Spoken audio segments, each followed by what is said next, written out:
Okey, Assalamualaikum.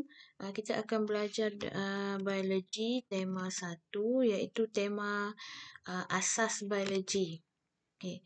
Tema 1, tema asas biologi ada 7 bab. Maksudnya dari bab 1 sampai bab 7 adalah tema 1.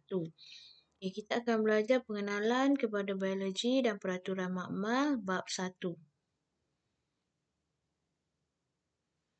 Okey, dalam bab 1 ada 4 benda yang kita akan belajar iaitu bidang biologi dan kerjaya, peraturan makmal, komunikasi dalam biologi dan penyiasatan saintifik dalam biologi iaitu eksperimen lah.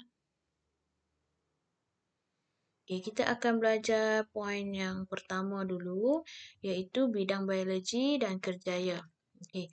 Dalam bidang biologi dan kerjaya ni kita akan belajar apa maksud biologi, bidang-bidang dalam biologi, kerja dalam yang melibatkan bidang biologi, kemudian sumbangan biologi kepada manusia dan contoh-contoh kerjaya dalam bidang biologi. Okey, kita pergi yang pertama. Maksud biologi. Biologi ialah kajian terperinci tentang benda hidup dan persekitaran semula jadi. Okay, bio bermaksud benda hidup dan logi ialah kajian terperinci. Okey, jadi biologi ni kita mengkaji tentang benda hidup dan alam semula jadi. Okey, itu maksud biologi. Ada 5 bidang biologi. Yang pertama botani iaitu tentang tumbuhan. Yang kedua fisiologi iaitu tentang fungsi-fungsi dan mekanisme dalam badan benda hidup. Yang ketiga genetik iaitu kajian tentang pewarisan bahan genetik dan variasi genetik.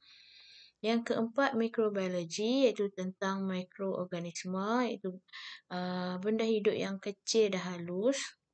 Ekologi kajian tentang persekitaran dan organisma. Okay, apa sumbangan biologi dalam kehidupan seharian? Kenapa kita perlu belajar biologi? Yang pertama, biologi sangat penting dalam bidang perubatan. Yang kedua, biologi sangat penting dalam bidang farmasi untuk menghasilkan ubat, hormon, insulin dan sebagainya. Yang ketiga, sangat penting dalam pertanian supaya kita tahu tentang tanaman, okey, tentang haiwan transgenik, tentang hidroponik dan aeroponik. Ini kaedah penanaman pokok lah. Dan juga penting dalam bidang penghasilan makanan, macam mana menggunakan mikroorganisma untuk dalam pembuatan makanan seperti menghasilkan keju, kicap, tapai dan tempe. Okay.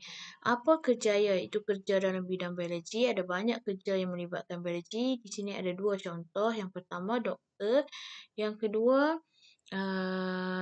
pengurus zoo ataupun boleh juga doktor haiwan. Ada lagi banyak kerja melibatkan biologi. Contohnya di bahagian genetik, di bahagian kesihatan, boleh menjadi guru dan sebagainya lah.